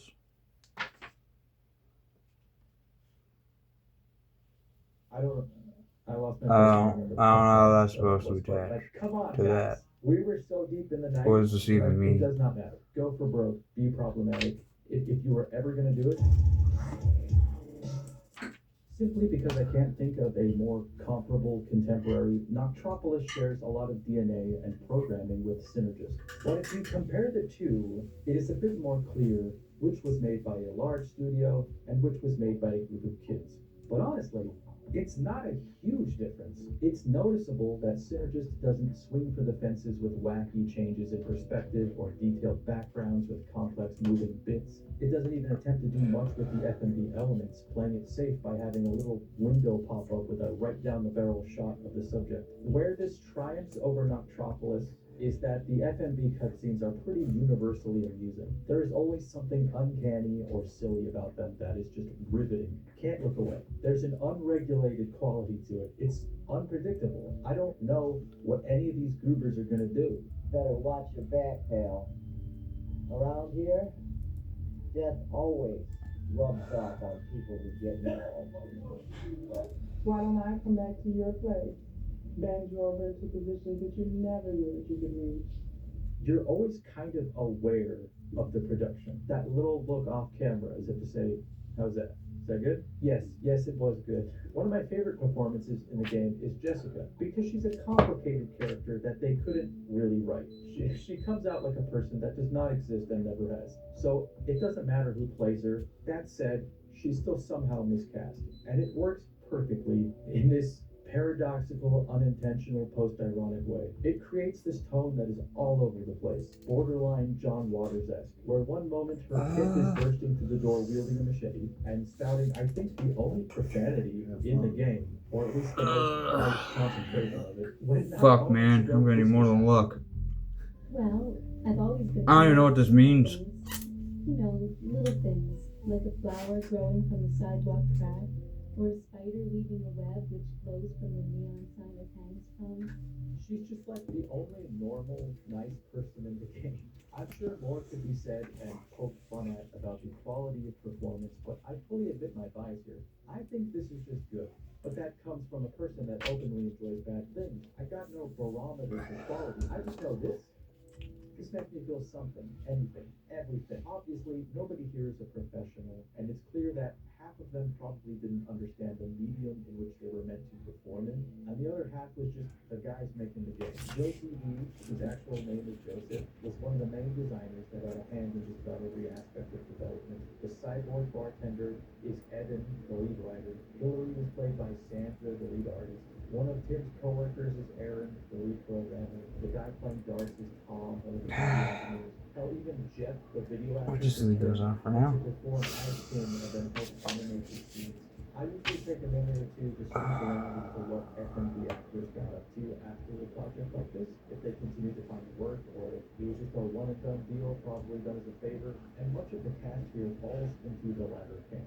So, at a certain point in Googling these gaming deserters, I came to the morbid realization that I was just treating on normal civilians that should probably just be left alone. The excitement of finding where they wound up was undercut by the sudden terror of reckoning just how easy it was. Well, anyway, one of many ways the dev team just kind of lucked out was with the game's cover art, which is gorgeous, and unsurprisingly so, as it's the work of Dave McKean, a mixed media illustrator that has long dwelled in media that has meant a lot to me, such as Real Gaming's Sandman, as well as numerous album covers for Doc and industrial acts like Skinny Puppy, Frontline Assembly, Delirium, and Fear Factory. They simply read up McKean and asked if he did what I believe is still the only video game cover art of his long career, and he agreed after hearing an elevator pitch for some themes in the game. And you can certainly see them rendered in the final product, such as the blue dust and a distorted timeline splitting and alluding to. It's really something. Let's take a closer look at a physical copy. Okay, here we have a pristine copy of Synergist in this video someone uploaded because it would cost $100 to ship one of the DOS era, provided a number of memorable and downright beautiful scores. It was a time full of games with soundtracks that went off for no reason. The sound cards of the era had a particular timbre, a certain wah, if you will. It's hard not being swept up in that wave of nostalgia. However, the soundtrack for Synergist is a little understated and crusty, occasionally to great effect. Often there will be areas with what sounds like a soft, crusty bass line. It winds up being kind of effectively eerie, but there are certainly some areas with a short, moving melody that can become a little grating, especially if you're stuck wandering back and forth because you forgot what you're supposed to be looking for and wish that there is some environmental clues, such as a sloppy application of yellow paint that is so out of place that it draws your eyes to it. I need that because I'm the average gamer. So can you. There are some strange anomalies in this Synergist soundtrack. Some of these are intentional, I think. Every now and then the game would experience an audio and visual glitch so jarring that there's a jump scare when moving from one scene to another.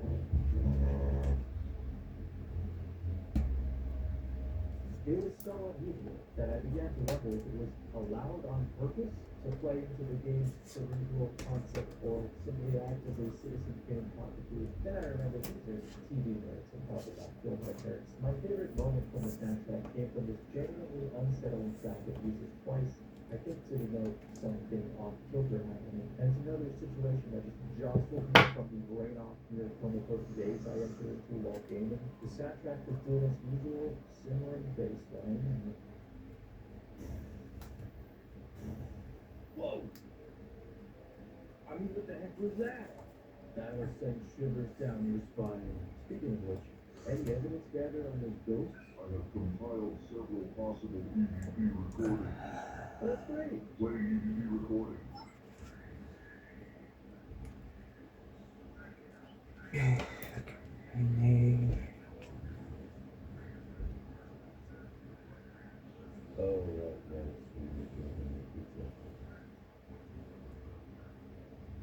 Battery low.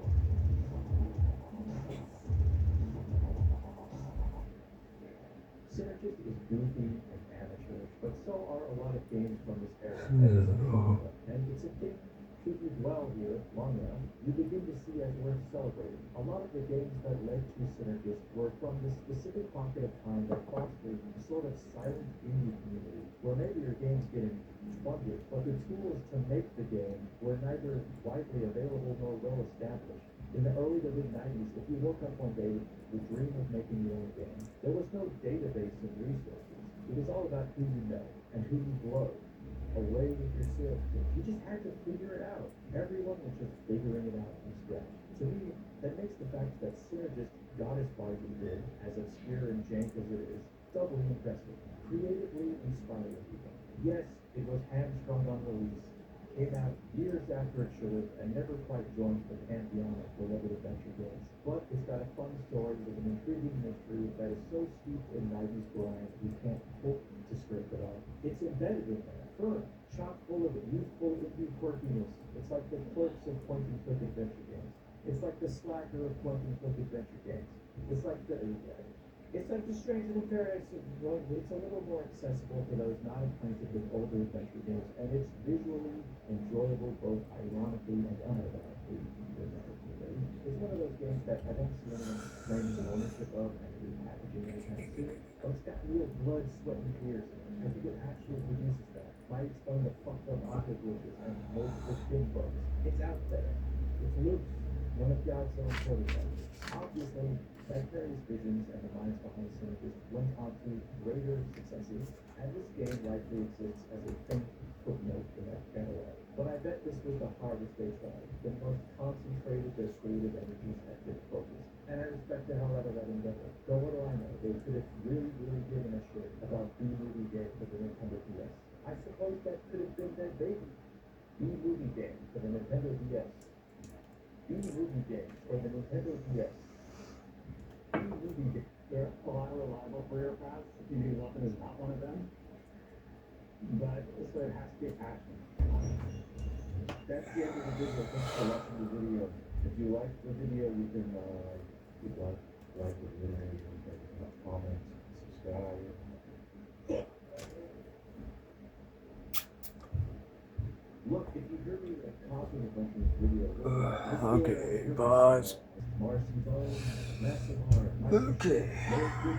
Meg Up the Brave, Octa, On a Hill, Philip Woolley, Wilco Casita, Rahul Kirky, Roland, Saiko Gekido, Salvatore Toski, Samuel Vanderplans, Schwamba, Swara, Snapperfish, Zofia Flip, Zofia Abadlava, Golden Eden Goss Hamatina, Solko, Steven Kick, Sugar Blue, Tech-93, Tessie, this deal is getting better all the time. Two-Stand, Where Am I? Help, Rootless Mock, Word, Zach Bishop, Ford Loki, Claire Owen, Daniel Spread, El Jaguar, Echo, Abraham, Giraffe.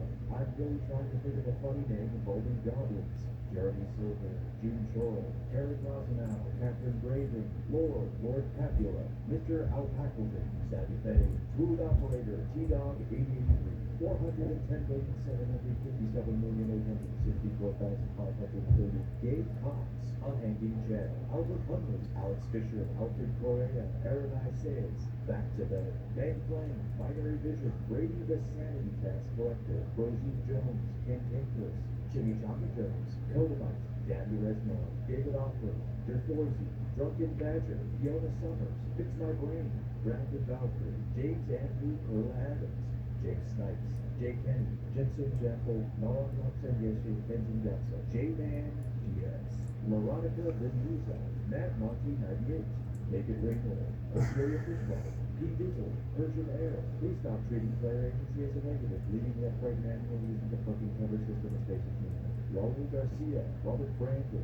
Rowdy Ronnie Fever, Royale with Cheese, Samuel Ward, Sorry I'm No Hero, Technica, T. Stoney, Henry, That You, Guy The Angry Pebble, The Conjurer, The Plot Thickens, There are other worlds than this, Two Legs, a Big Gay Rats, hosted from Ainsley Ross, Alistair Stewart, Alexander Winter, Alex Ash, Ali G, Alistair Grout, Alden Oak, Andrew White, Andrew DeGrano, Andy Krieger, Arthur Numbers, Ashley Hillsman, Astro Shepherd, Harry Steve, Outside, Auspicious Whispers, Axel, Babylon Broken, B-Time, B, Dennis Paradowel, Benjamin Payne, Best Tiger, Big Ugly Boy Gum Gum, Fishy 93, Biddles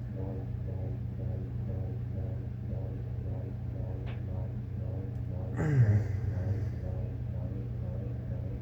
Big Dog, Blake, Bohemian Nova, Brands, Brandon Frost, Brett Weaver, Buckshot Papaya, Bert Wimbledon, Casey, Cerberus Arms, Colby, Colta Vega, Captain, David Crosby, David Hartstrike, Dave Clockwork, Denny, Destrega, Divana Opera, Dirty Space Gun, Do Vampire Ponies Taste Like Iron, Dog Vomit Slime Mold, Dogs.exe, Real, Trio of Horrors, Dr. Gridbeard's Dino Multi-Suppository Surprise, Evan Sullivan, Electric Crowbar, Ethan Blue, Unity, Every Day, Once a Day, Give Yourself a Buddy, Eyeball Zilla, Flame 5029 milliliters, Frank West's Flank Fest, Fried Potato, Frogs with Bunnies, Fuzzy Dingle Ones, Game is Good, Game and Watch It Rule, Game Roll Rule, General Kazara, Cool Baby Bomb, Goofy Touched Me, Grimbeard Stole My Credit Card, Grimby's My Big Baby Bowl, Haley Bobella, Haley Jablomi, Hentai McTubu,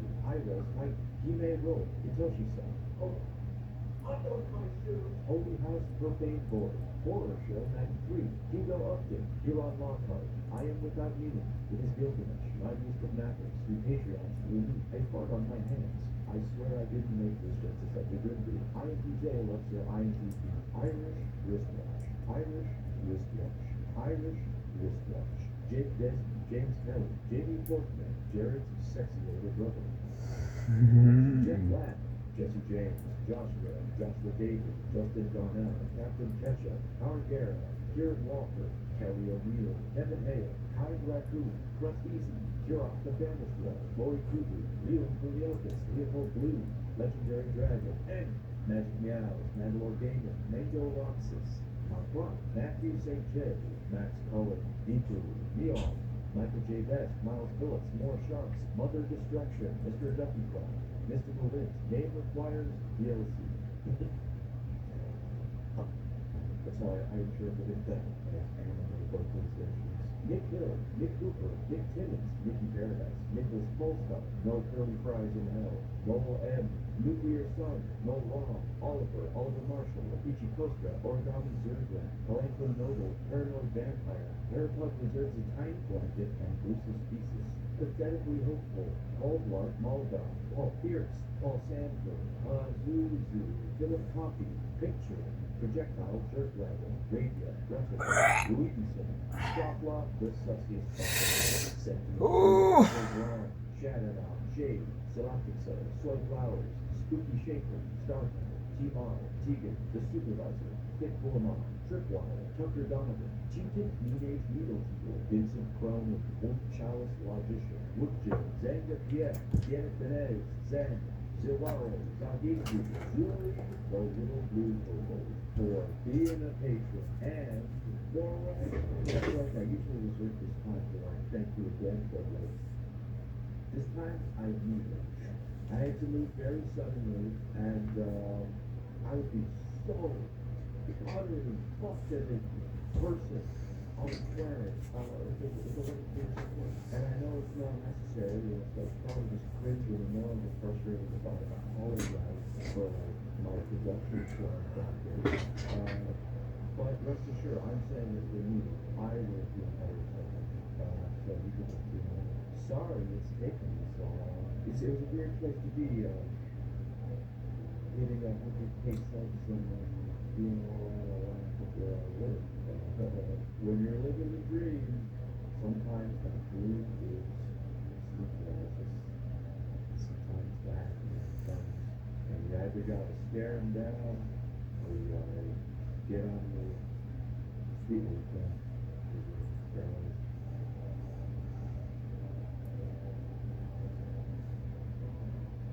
I have no gaming updates since I have the play game.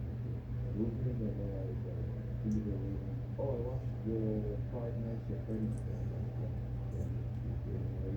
And you know what? I gotta say, aside from one egregious YouTuber Daniel, it's like pretty good. It's a pretty good little movie. It's not just like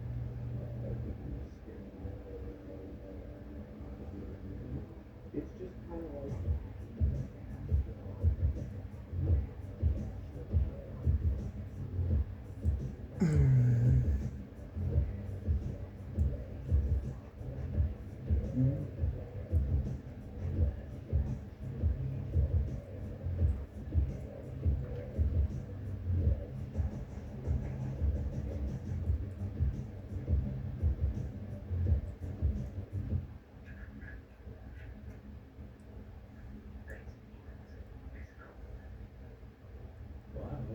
this nanotechnology stuff. It's like you eat a robot and it lets you control it. Think of the hype. I mean, it seems interesting, but I don't see how it would help you with paranormal research. Speaking from experience, that's little baby. One time I used a spy drone on a crane alarm meant to disrupt an election by flying it into polling stations and releasing an EMP discharge. Yeah, can you like beam yourself like an X-Second monitor? It's not really visually interesting, but I'm just talking about it down.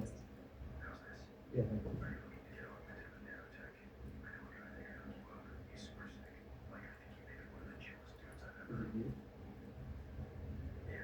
Alright. Yeah, let's do this. I need something to motivate me to make content. Or, I want to be able to like fire a laser beam out of my eyes that disrupts commercial airline navigation. The use of such an ability would violate federal laws and endanger the lives of hundreds. I guess you're right. I should probably give this more thought before committing to one idea. Well, let me do this. What? Oh god. That's mangled. Shit.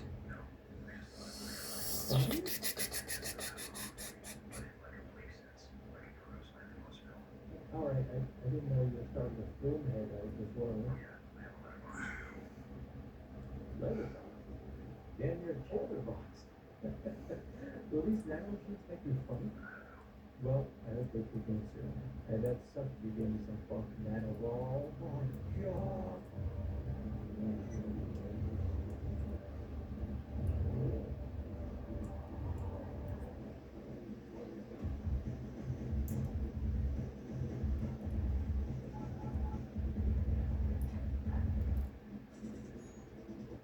Deus Ex Invisible War is a first-person cyberpunk action RPG and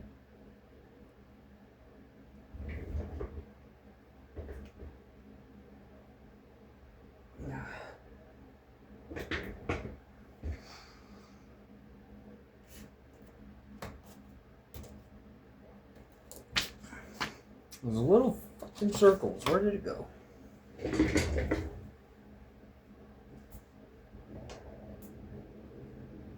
Similarly, it was developed by Iron Storm and distributed by IDEX Interactive for the Xbox. And also PC accessories. In the year 2003, it can't be ignored how important the game Deus Ex proper was and how difficult it would be to measure up to its heights. Its ambition. It harkens back to this idealized version of the AAA game industry that allowed time for creators to dream. Deus Ex came out over 20 years ago and is still an infinitely replayable, complex, atmospheric, and genuinely funny game. Aside from the offensive accents, which are funny, something you'll see repeated in the post-mortem thoughts of Deus Ex's creators is this air of it being driven by ideas and dreams instead of a plan, leaving its design document in the dust. A sequel to Deus Ex was more or less greenlit as soon as the original dropped on Y2K. Man, can you imagine if the release of Deus Ex coincided with the global Y2K collapse? Just force humanity into Tracer-Punk's libertarian dark age to sell copies of a game you can't play because the power grids are down. Sell Deus Ex branded soy-based meal supplements that come in a plastic tub instead of fucking swamp for an animal, for the animal that you are. The response was pretty clear and immediate that this was a well worth returning to. Truthful and defend. Even as someone with a softer opinion on the game's flaws, it's difficult not to frame the narrative of Invisible World development around what went wrong.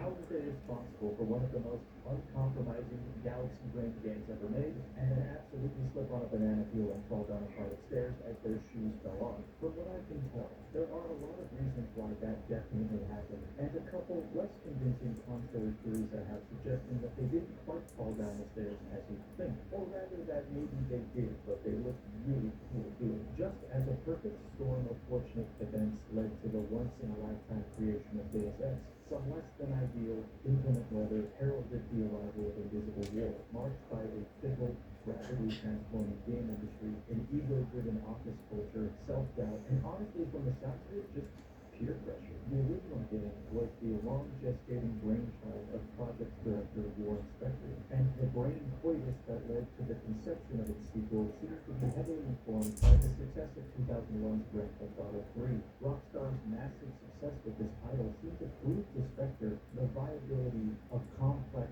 but still pick-up-and-play simulation games that appealed to a mass market. Players want deep simulation that they can interact with everyone. But nowadays, the idea that console gamers are limited to PC gamers all the time. It's a line of thinking that It doesn't want to fucking go together. Just slap it in there, man. The fuck? Come on. Don't do me like this. It's gonna do me like this. The paper bent. Epic. In the refractory period called the game design is so weird that it overpowers me. God dang it, I don't know myself. This port would serve as the trial run for Invisible War, and in both Inspector and the devs, he continued tinkering with a console-first Deus Ex title. At E3 2002, Iron Storm formally announced Deus Ex 2 and Thief 3, and to everyone's confusion, that both would be coming to Xbox and PlayStation 2 before being ported to PC. I feel like some of this decision may have been informed by the success of GTA 3, but when listening to the post-mortem thoughts of its creators, it's clear there was plenty of internal pressure to, and it pains me to even say this, even though a strong case could be made, but fix Deus Ex.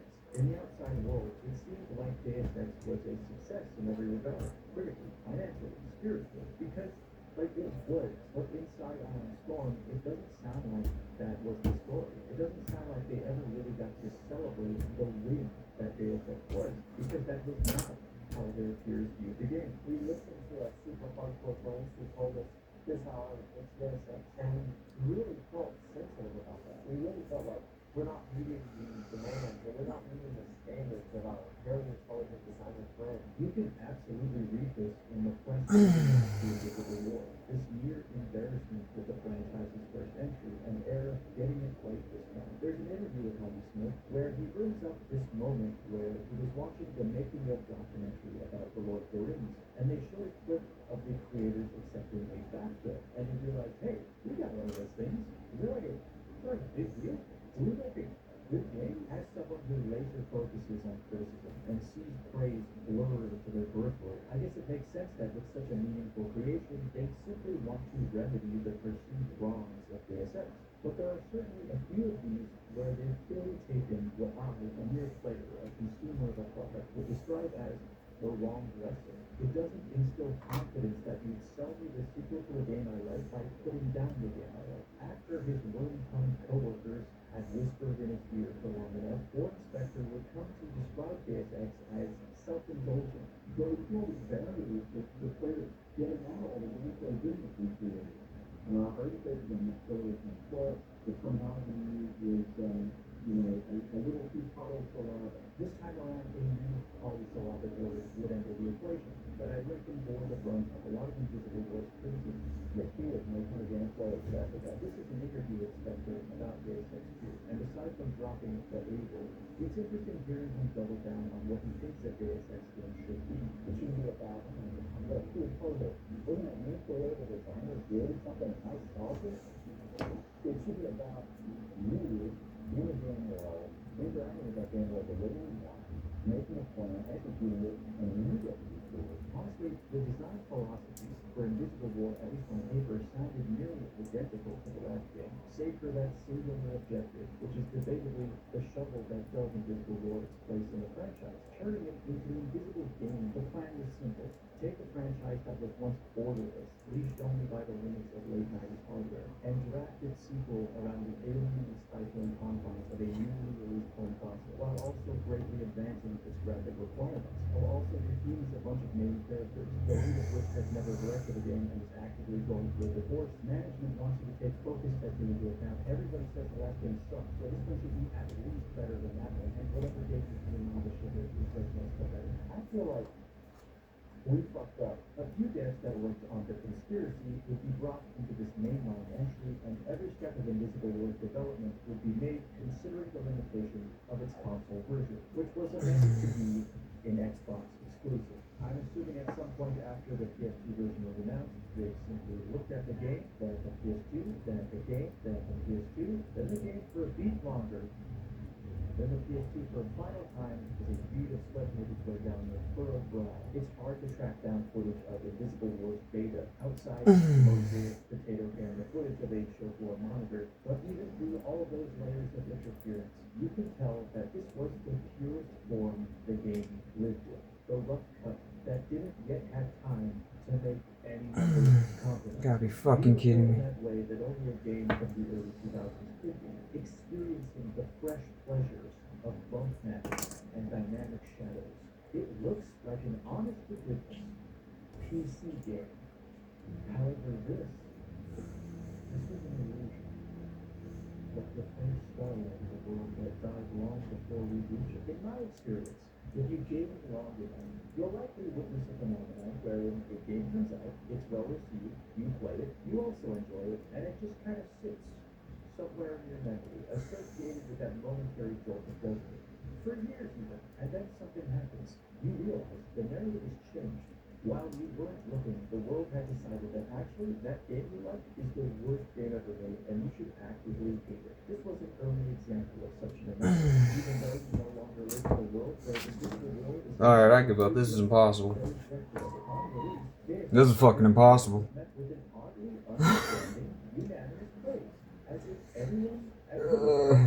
It just don't go in the hole. That's just the piece. It's telling me to go fuck myself.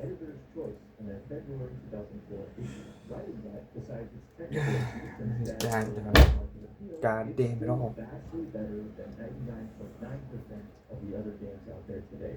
And with properly calibrated expectations, you'll find that Invisible War is a brilliant game that will captivate you like few others can. A second review for the PC version within that same issue would repeat much of the same sentiments, adding it's a smart shooter and a thrill-packed stealth game with a positive for good measure. It has its minor drawbacks. Thing broke. The rest of it is strong enough to be named one of the best games of the year. One of the more contentious critic reviews came from Computer Gaming World, who would take the time to preface their write-up by also putting down the original lyrics, insinuating that its focus following was misplaced. They they would conclude their takedown with, after a while, every conflict and puzzle in a visible world begins to feel like a carbon copy of the previous one. This problem dogs the original as well, and it's frustrating that Ion Storm couldn't find a more Yep, we ain't doing this one.